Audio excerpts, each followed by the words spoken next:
The Theatre of Dreams culminates tonight in Moscow. 32 teams began this 2018 World Cup a month ago.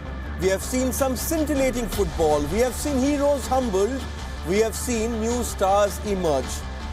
We have seen football embrace technology at the highest stage. But tonight, nothing else matters. The biggest prize in world sport is at stake.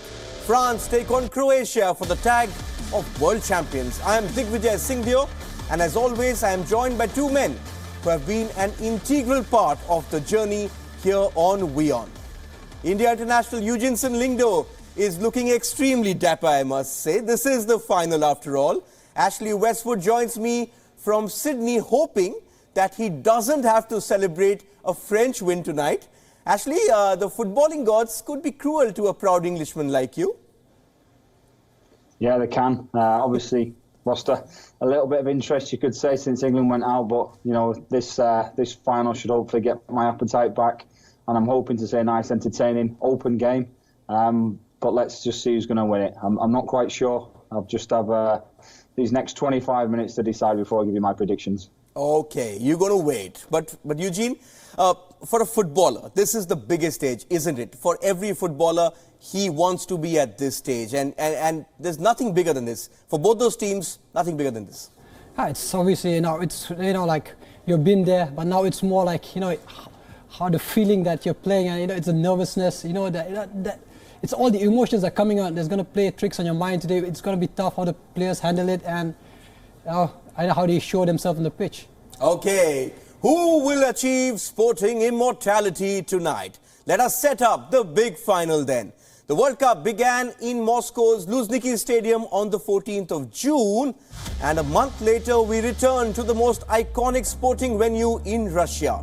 Just 8 teams have won the World Cup in the last 88 years. Reflect on that. Just 8. This is an exclusive club that Croatia, first-time finalists, are hoping to break into. Their opponents, France, know what it means to lift that trophy and what it means to lose a World Cup final. The world awaits in anticipation.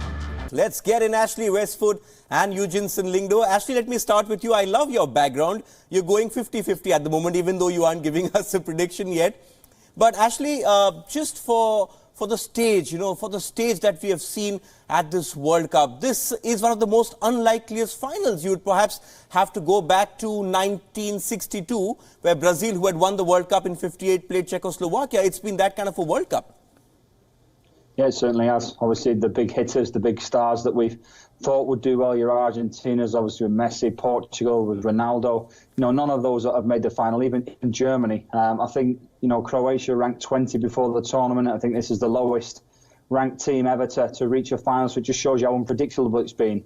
We talk about Croatia getting there. And obviously, if you look at the group stages, they won 3 out of 3 and they deserve to be there. And let's not mention, obviously, the 3 extra times where they've had to really graft and show some unbelievable, team spirit, some determination to reach where they have. So hats off to them. And let's just hope, it's a good final. Yes, Eugene, winning a World Cup is a very exclusive club. That's what Croatia are trying to break into. You would think that in the last 88 years, barring the break for the Second World War, you would have had many teams winning the World Cup, but just 8 teams have won the World Cup, and that's what Croatia are trying to get crashed, that exclusive club. I know, 21 World Cups so far, and only 8 teams have done it, and it just shows that it's not easy to win a tournament, especially a tournament like the World Cup.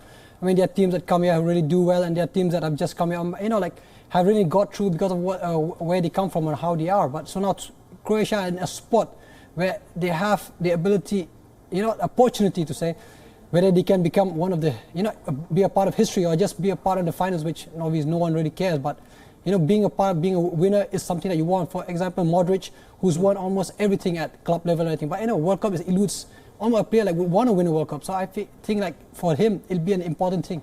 Yes, and actually Croatia over this tournament have also become the team of the neutrals. You have your supporters of Argentina, Brazil, but obviously as you get to the World Cup final, you want to pick that one team. But what they've done is, the way they've played their football, you have everyone across the world rooting for Croatia. This has been a remarkable journey. Yeah, I think it has. I think that's, like you said, it's down to the way they've played the game. You know, they've had Rakitic and Modric really controlling the midfield. Obviously, Brozovic is the one that sits behind them that gives them that security to go on. And then players that you probably, you know, they are good players, but you're not that familiar with. Have come Perisic, obviously, on the left-hand side, Rebic on the right-hand side. And these players have really known, you know, what they're worth and what it's like to be part of a team and a team spirit. Obviously, all complemented at the back as well, the partnership.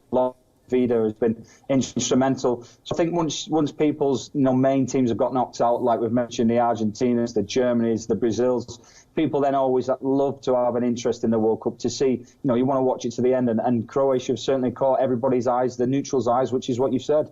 Yes, and Eugene, there are lessons for every country out there as well, because, you know, Croatia, a country of what? 4 million, in Indian terms, 41 lakhs. That's 1/3 the population of Delhi. This is going to give belief to a lot of smaller nations across the world, even someone like us, someone in here in India, that we can actually think, if we get it right, if we get the grassroots right, this is going to give everyone belief that it's not a stage too far. It definitely would do. I mean, you look at Croatia, it has always been football. I mean, football has always been the identity. So they've used football as a weapon, you know, I mean, a weapon as in like for the way that the country has evolved. I mean, so, but, and you know that you look at their youth development has been one of the best so far. Recent news that have come out, they've been really good at it. So I think for a country like ours, we need a proper infrastructure, and especially the youth development has to be done right, you know, from a kid that's age of 4, 5, 6, 7 years old, like what Ashley we used to talk about. So that's very important, very vital. Then only we can think about it, you know. Yes, perhaps I got my son started early. Okay, done with the opening comments. Let's get down to the tactical bits now. Where will this match be won? Ashley Westwood is in Sydney, but he has set this up for us on his tactical board. Let's listen to what Ashley had to say on how this game will pan out. Hi, so we're talking about the battle, the tactical battle for obviously the World Cup final, Croatia-France, and it's certainly going to be an interesting one. For me, what I found for Croatia against England, which was really intriguing, was the high press that they managed to put on against England. We know that Croatia, kind of like this 4-3-3, if you like, they have different combinations in the middle. Sometimes they have Rakitic and Brozovic sitting and let Modric get forward, but I think this is their best formation and how they're going to hurt France. France, Kante, Pogba sitting, and it's going to be about the midfield battle. But like I've mentioned, Croatia, if they are going to be successful, they need to have the press on. We know that France will try and play out of the back, which is going to happen quite a lot. As soon as they play out the back, Mandzukic worked his socks off. We're going to see that. If the ball goes to the fullbacks, we're obviously going to see Perisic put the pressure on like we seen the other night. And this, for me, is what's going to start Croatia off. Wherever that ball goes, you're going to see full press from Croatia.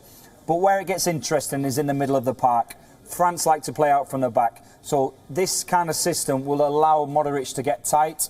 It will allow Rakitic to get tight. And obviously Brozovic will be able to sit and give them some insurance on Griezmann. And that's for me where it's going to be won or lost. Certainly all about this midfield battle. And we've seen already, we've seen Rakitic and we've seen obviously Modric do really, really well and control that football. And when they do get possession, which will happen at time, Croatia, they certainly be able to get into kind of these positions. They'll release Modric, they'll get Mandzukic forward, and obviously Perisic gets in these positions. That's all good on paper. All of a sudden it can be something as simple as a ball regain from France, Mbappe's pace down the outside, one long ball, and all of a sudden the tables turn and France run on front foot. So that's, for me, is going to be the interesting battle, all about the midfield, who can control the football, who can dominate. All right, we had Ashley setting up the tactics before he took his flight to Sydney. Mr. Westwood wasn't anticipating too many changes, and he wasn't far off in that regard. Both managers have named unchanged teams from the 11s that started their respective semi-finals earlier this week. France will operate with their tried and tested setup with N'Golo Kante and Paul Pogba, along with Blaise Matuidi, the engine room, and Kylian Mbappe and Antoine Griezmann striking fear up top alongside the yet-to-score but very influential Olivier Giroud. Now for Croatia, tired legs have been put to the back of the minds in a search of a historic world title. Zlatko Dalic retains his first choice 11. The midfield holds key to the fortunes for the Croatians too, as it should, with Luka Modric and Ivan Rakitic leading the ranks. In the attacking third, they will hope for Ivan Perisic and Mario Mandzukic to continue coming up with the goods. Eugene, lots of talk about Luka Modric. We even heard Ashley mention him in his tactical build-up. But Modric exemplifies this Croatian team because you look at every game they've played in this World Cup, they've been a bit slow to start. But as the game has gone on, the players themselves have adapted. They've read the situation of the game. And then even against England, we saw they weathered that early storm and then they found a way. That is the hallmark of a good team which plays for one another. No, I mean, Modric has obviously been the perfect captain. You look at the campaign, I mean, when he missed the penalty and then he scored it, in a penalty shootout, it just shows, the motivation, the weight that he's carrying and how he's leading his players. And you could see the last game where 120 minutes, he's still running after the ball. It just shows that, he's motivated, he's willing to lead by example to players, and the team is actually already reciprocated to his way of playing, and they've really fought hard in these 3 games, and they are where they are. Yes, they fought hard in these 3 games, Ashley. But in doing that, have they overstretched themselves? Because let's face it, France have played just about 90 to 100 minutes less than Croatia. There are going to be some tired legs out there, but this is the World Cup final. You've got to put that behind you. Yeah, I mean, everything's pointing to Croatia being tired. They've had a day's less rest as well as the extra times that's been accumulative.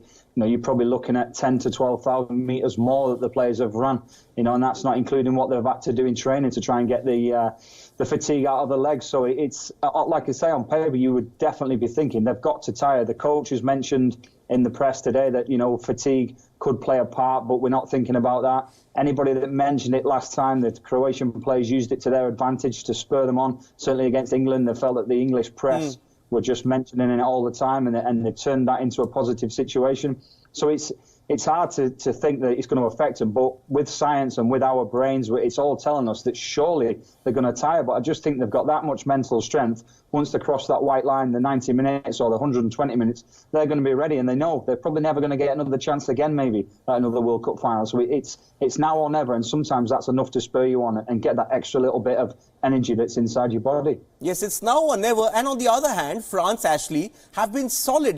Each game they've gone into, they've tried to get control. It's not very good for the opposition, and the opposition has found it hard to break France down as well. And you're going to expect more of the same here. Didier Deschamps, very simple. He wants Olivier Giroud there, who hasn't scored a goal because Giroud ticks all the boxes what the coach wants. That's exactly how they've played, and teams have struggled against them.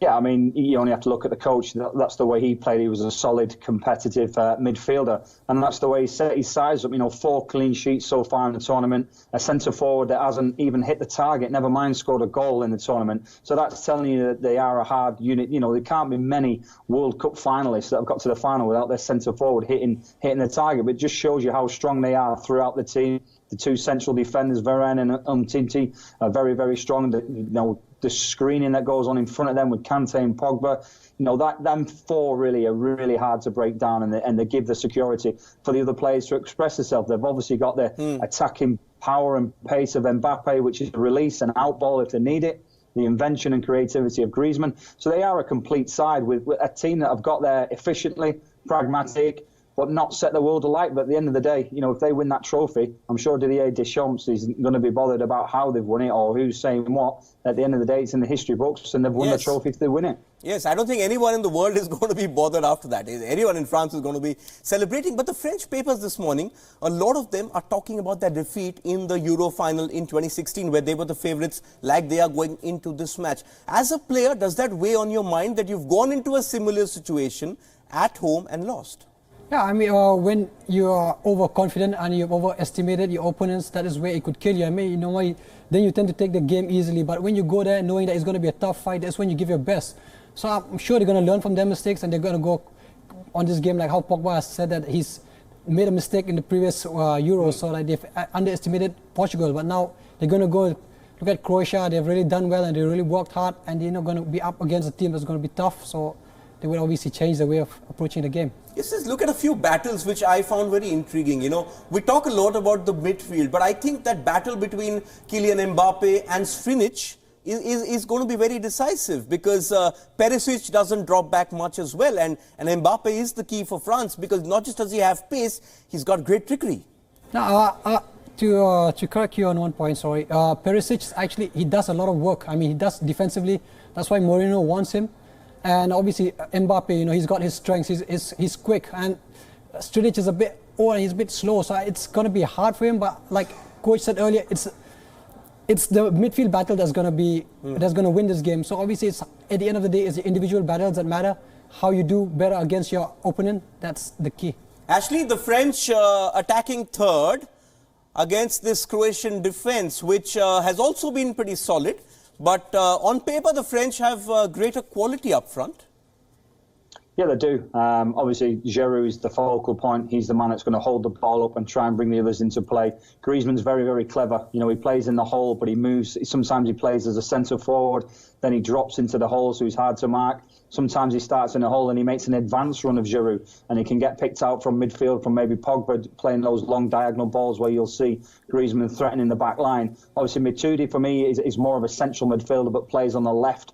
So he comes in very narrow, but when he comes in narrow, Hernandez, you know, gets on his bike and he supports for both fullbacks. To be honest, we've already seen Pavard score a goal, and we've seen Hernandez put lots and lots of crosses in and get down the outside. So it's those four that I've mentioned, the two central defenders, the two centre midfielders, that allow all these other players to you know, interchange, get forward and really attack with a bit of fluidity, which is what we've seen obviously against Argentina, and we're hoping to see more of that today.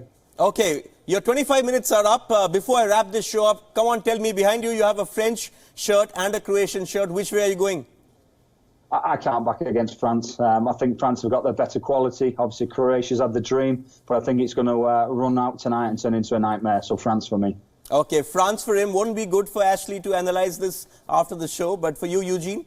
Actually, I'm going to go with my heart today. So I'll go for Croatia win today. Okay, he's going with his heart. Ashley is going with his coach's mind. The time for talking is over. These two gentlemen will be back with us as we go on air shortly after the final whistle is blown in Moscow. It could be 90 minutes, it could be 120, could even be more with shootouts. But when we see you next, the world will have its new kings of football.